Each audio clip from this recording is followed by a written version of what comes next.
आपके साथ शुभम त्रिपाठी। 12 जुलाई को भारतीय स्पेस एजेंसी इसरो एक बार फिर से इतिहास रचने वाली है। इसरो 12 जुलाई की लॉन्च विंडो में चंद्रयान 3 का प्रक्षेपण करने वाला है।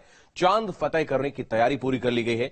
चंद्रयान श्रीहरिकोटा के स्पेस सेंटर पहुंच चुका है। हालांकि पहले चंद्रयान 3 को 3 जुलाई को लॉन्च करना था, लेकिन रूस के मून लैंडर मिशन की लॉन्च डेट टकराने की वजह से इसरो ने इसे लॉन्च को 9 दिन आगे बढ़ा दिया है। 10, 9, 8, 7, 6, 5, 4, 3, 2, 1. We have ignition. चांद फतेह की तैयारी, अब चंद्रयान 3 की बारी। जुलाई के महीने में इसरो एक बार फिर इतिहास रचने जा रहा है। इसरो ने सबसे अहम और महत्वाकांक्षी मिशन चंद्रयान 3 के लॉन्च की तैयारी पूरी कर ली है। आंध्र प्रदेश के श्रीहरिकोटा स्थित सतीश धवन अंतरिक्ष केंद्र पर चंद्रयान 3 पहुंच चुका है और अब उसके इंटीग्रेशन की प्रोसेस शुरू की जा चुकी है। चंद्रयान मिशन की सफलता के साथ ही इतिहास रच देगा भारत। स्पेस मिशन के इतिहास में चंद्रमा पर पहुंचने वाला भारत चौथा देश बन जाएगा। चांद पर अभी तक केवल अमेरिका, रूस और चीन पहुंच सका है।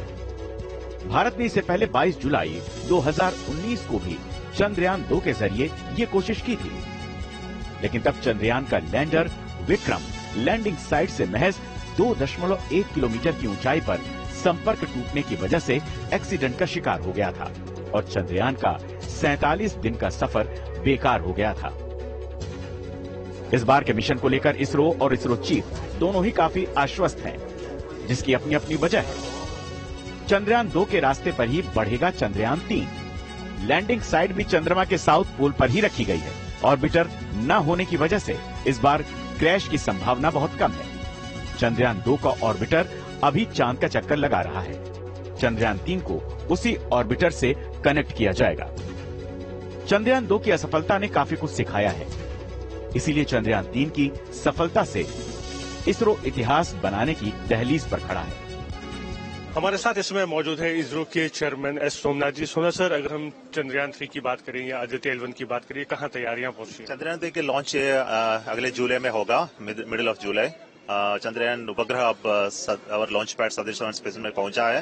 रॉकेट का निर्माण हो रहा है। मे बी अगले 2 हफ्ते में ये कंप्लीट होगा। इसके बाद ये दोनों चंद्रयान और रॉकेट को जोड़ना है। इसके बाद टेस्टिंग भी करना है। So middle of July will be the launch date. Landing spot क्या रहेगा जो पहले वही है? We tried last time, we couldn't reach that spot, this time we will reach. और ऑर्बिटर की अगर हम बात करें, इस बार वो नहीं है तो कितना फायदा होगा उससे? ऑर्बिटर एंड लैंडर, उसमें कई डिजाइन मॉडिफिकेशन किया है। ऑर्बिटर में आप इसी तरफ साइंटिफिक इंस्ट्रूमेंट्स नहीं है, ये सब हम लैंडर में जुड़ा है। उसमें स्काई स्ट्रेंथनिंग रिइंफोर्समेंट किया है। सोलर पैनल बनाया है तो हम और पावर बनाए और प्रोपेलेंट का क्वांटिटी भी अधिक this time, so that we have good margin. ये सभी सेंसर्स, कई सेंसर्स और एक्सपेरिमेंट्स समझ जुड़ा है इसी समय। चंद्रयान 3 मिशन चंद्रयान 2 का ही अगला पार्ट है। इसे पहले के मुकाबले ज्यादा हैवी व्हीकल GSLV मैक 3 से लॉन्च किया जा रहा है, जिसे बाहुबली कहा जाता है। ये देश का सबसे हैवी लॉन्च व्हीकल है। GSLV मैक 3 भेजने का मकसद पृथ्वी से इतर किसी दूसरी जगह पर अपने यान की सॉफ्ट लैंडिंग कराने की क्षमता हासिल करना है, जो अब तक 3 देशों के पास ही है। यह मिशन अंतरिक्ष में पहली बार अपने दम पर किसी भारतीय इंसान को भेजने के मिशन की क्षमता को मजबूत करेगा। भारत ने साल 2024 में गगनयान मिशन के जरिए पहली बार अंतरिक्ष में इंसानों को भेजने की तैयारी की है। इस वक्त इसरो एक साथ 3 मिशन पर साथ काम कर रहा है, जिसमें पहला है चंद्रयान 3 की लॉन्चिंग, जिससे चंद्रमा की सतह पर सफलतापूर्वक पहुंचकर इतिहास रचना है। दूसरा सूर्य पर भेजे जाने वाले यान आदित्य L1 की तैयारी है, जिसे अगस्त की लॉन्च विंडो में लॉन्च किया जाएगा। और इसरो का तीसरा मिशन है मिशन गगनयान, जिसके जरिए भारत इंसान को अंतरिक्ष में भेजेगा। ये भारत का पहला अंतरिक्ष मानव मिशन है।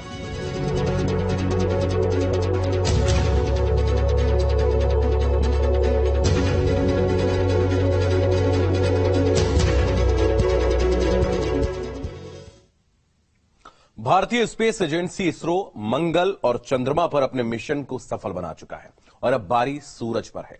मिशन आदित्य L1 के जरिए इसरो सूरज की रिसर्च की तैयारी में है और इस मिशन को इसरो अगस्त में लॉन्च कर सकता है।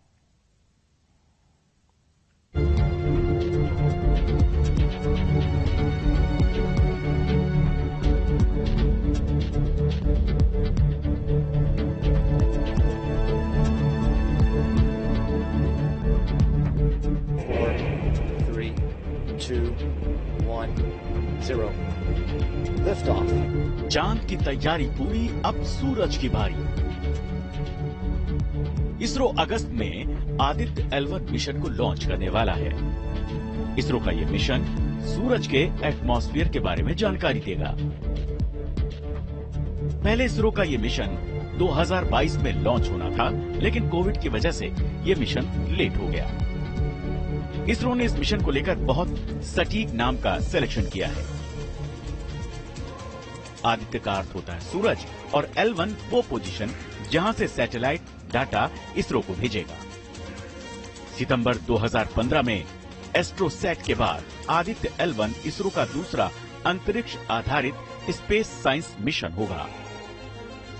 इसरो ने अपने आदित्य L मिशन के लिए रॉकेट भी फाइनल कर लिया है। इसरो अपने इस मिशन के लिए PSLV XL रॉकेट का इस्तेमाल करने वाला है। इसरो के इस पूरे मिशन में करीब 378 करोड़ रुपए के बजट का खर्च होगा। आदित्य L1 में L1 वो स्पेस पोजीशन है जिसे लैग्रेंगियन पॉइंट कहा जाता है। धरती से 15 लाख किलोमीटर दूर है L1 पोजीशन। सूर्य और धरती के बीच 5 लैग्रेंगियन पॉइंट पाए गए हैं। ये बिंदु सूर्य और पृथ्वी के बीच का हिस्सा है। इसरो मिशन आदित्य L1 के जरिए सूरज की बहुत सी जानकारी इकट्ठा की जाएगी, जिसके जरिए अंतरिक्ष के मौसम को समझने में आसानी होगी। इसरो का ये मिशन इसलिए भी जरूरी है क्योंकि पृथ्वी पर आने वाले तूफानों के बारे में जानना, उन्हें ट्रैक करना और उनके प्रभाव की भविष्यवाणी करने के लिए निरंतर सूरज की मॉनिटरिंग की जरूरत होती है। इसीलिए सूर्य का अध्ययन किया जाना महत्वपूर्ण हो जाता है। इसरो ने अपनी सैटेलाइट में कुल 7 पेलोड लगाए हैं, जिनसे सूरज का डाटा इसरो तक पहुंचाया जाएगा। इस सैटेलाइट में विजिबल इमिशन लाइन कोरोनाग्राफ लगा है। ये सूरज के कोरोना की इमेजिंग और स्पेक्ट्रोस्कोपी करेगा। सोलर अल्ट्रावायलेट इमेजिंग टेलीस्कोप लगाया गया है, जो फोटोस्फीयर और क्रोमोस्फीयर की इमेजिंग करेगा। एक तारे के तौर पर भी सूरज का ऑब्जर्वेशन होगा, जिसके लिए सोलैक्स लगाया गया है। सोलर पार्टिकल और सूरज के फोटोन की जांच होगी। इसके लिए Aditya solar wind particle experiment लगाए गए हैं। प्लाज्मा एनालाइजर पैकेज भी इसमें लगाया गया है। Tri axial high resolution digital magnetometer भी लगा है। आदित्य L1 की अगर हम बात करें तो उसमें कभी उपग्रह का निर्माण हो रहा है, असेंबली हो रहा है, इसका टेस्टिंग है। हमारा ये उद्देश्य अगले हफ्ते अगस्त में लॉन्च करें। इसरो के आदित्य L1 मिशन के सफल होते ही भारत भी सूर्य के वातावरण और सौर चुंबकीय तूफानों पृथ्वी पर इसके प्रभाव का अध्ययन करने में सक्षम हो पाएगा, जिससे सूरज के अध्ययन के साथ साथ मौसम और तूफान की भविष्यवाणियां भी की जा सकेंगी। क्योंकि सौर मंडल में सूरज ही एकमात्र ऊर्जा का स्रोत है और सूरज की ऊर्जा से ही पृथ्वी पर मौसम बनता है और नियंत्रित होता है। भारत की स्पेस एजेंसी इसरो इतिहास रचने वाली संस्था बन चुकी है और इसीलिए अब काम हो रहा है भारतीय स्वदेशी अभियान के जरिए इंसान को अंतरिक्ष में भेजना। और इसरो ने इस मिशन का नाम रखा है मिशन गगनयान। इसरो 2024 में गगनयान के मिशन को लॉन्च कर सकता है। स्क्वाड्रन लीडर राकेश शर्मा, सारे राष्ट्र का ध्यान आपके तरफ है और हम सब आपको बधाई देते हैं। ऊपर से भारत कैसा दिखता है आपको? मैं बगैर किसी झिझक के कह सकता हूँ कि सारे जहां से अच्छा। ये साल 1984 का था जब भारतीय अंतरिक्ष यात्री राकेश शर्मा को स्पेस में जाने का मौका मिला। लेकिन अब वक्त बदल चुका है। भारत में अब नए स्पेस युग का उदय हो चुका है। गगनयान मिशन इसरो की वो महत्वाकांक्षी परियोजना है जो भारतीय व्योमनॉट्स को अंतरिक्ष में ले जाएगी, जिसकी घोषणा प्रधानमंत्री नरेंद्र मोदी ने स्वतंत्रता दिवस पर लाल किले की प्राचीर से किया था। मां भारत का कोई संतान, चाहे बेटा हो या बेटी, कोई भी हो सकता है, वे अंतरिक्ष में जाएंगे, हाथ में तिरंगा झंडा लेकर के जाएंगे। आजादी के 75 साल के पहले इस सपने को पूरा करना है। इसरो अपने इस मिशन को आंध्र प्रदेश के श्रीहरिकोटा से लॉन्च करेगा। गगनयान मिशन 3 व्योमनॉट्स को स्पेस की लो ऑर्बिट तक लेकर जाएगा और आएगा। गगनयान के जरिए भारत उन देशों की फहरिस्त में शामिल हो जाएगा जो अंतरिक्ष में इंसान को भेज चुके हैं। इस लिस्ट में अभी सोवियत रूस, अमेरिका और चीन का नाम शामिल है। इसरो ने अपने मिशन के लिए एस्ट्रोनॉट्स को व्योमनॉट्स का नाम दिया है, जिनकी ट्रेनिंग अभी रूस में चल रही है। इसरो ने इस मिशन के लिए ह्यूमन स्पेस फ्लाइट सेंटर भी बनाया है और गगनयान का पूरा मिशन यहीं से मैनेज हो रहा है। गगनयान के स्पेसक्राफ्ट के मॉड्यूल को सर्विस और क्रू 2 भागों में बांटा गया है। इसरो इससे पहले क्रू मॉड्यूल को लॉन्च करके टेस्ट कर चुका है। साथ ही इसरो क्रू स्किप सिस्टम को भी टेस्ट कर चुका है। मिशन गगनयान में व्योमनॉट्स की वापसी पैराशूट के जरिए होगी, जिनकी सॉफ्ट लैंडिंग समंदर में कराई जाएगी। 16 मिनट में स्पेसक्राफ्ट धरती के लोअर ऑर्बिट में पहुंच जाएगा। व्योमनॉट्स अंतरिक्ष में 5 से 7 दिन तक रहेंगे। स्पेस कैप्सूल हर 90 मिनट में रोटेट होता रहेगा। व्योमनॉट्स सूर्योदय और सूर्यास्त के गवाह बनेंगे। व्योमनॉट हर 24 घंटे में भारत को स्पेस से देख सकेंगे।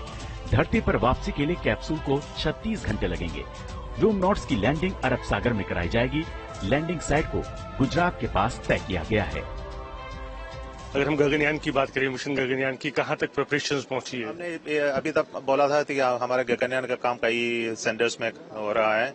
हमारा ये पहला अनमैन्ड अबोर्ट मिशन के बारे में हम काम करते हैं। हमारे 2 क्रू मॉड्यूल है, उसे वो रॉकेट के ऊपर रह के हम एक 14-15 किलोमीटर तक जाएंगे। उसके बाद एक अबोर्ट सिमुलेशन करेंगे। सो इसके बाद इस पैराचूट के सहायता से हम पानी में गिरना है, हम और बोट और शिप जाके उसको कलेक्ट करना है। सो अभी रिहर्सल करना है। सो क्या ये अबोर्ट मिशन हमारे क्रू को सेफ लैंड में मिल सकते हैं या नहीं। ये एक्सपीरियंस हमें कई तरह रिपीट करना है। इसके रिपीट करने के बाद हम एक बार अनमैन्ड मिशन करेंगे। एंड ये अनमैन्ड मिशन भी 2-3 बार हमको रिपीट करना होगा। इसके बाद हम जाएंगे हमारे क्रू के साथ लॉन्च 2024 तक। मिशन गगनयान के लिए इसरो ने अपने बाहुबली रॉकेट को चुना है। इसरो का GSLV Mk3 rocket engine 4 vyomanauts को अंतरिक्ष में लेकर जाएगा। पूरे स्पेसक्राफ्ट को life support system, environmental control system, emergency mission award और इमरजेंसी स्किप सिस्टम से लैस किया गया है। दूसरे देशों की तरह भारत की स्पेस एजेंसी इसरो किसी भी जानवर को इस मिशन में शामिल नहीं कर रही है, बल्कि वो एक ह्यूमनॉइड रोबोट को भेज रही है, जिससे इंसानी वजन के साथ साथ अंतरिक्ष में होने वाले अनुभव और अंतरिक्ष में होने वाले विकिरण का इंसानी शरीर पर प्रभाव क्या पड़ता है, इसकी जांच की जा सके। जनवरी 2020 में इसरो ने अपने व्योम मित्र रोबोट को लॉन्च किया था।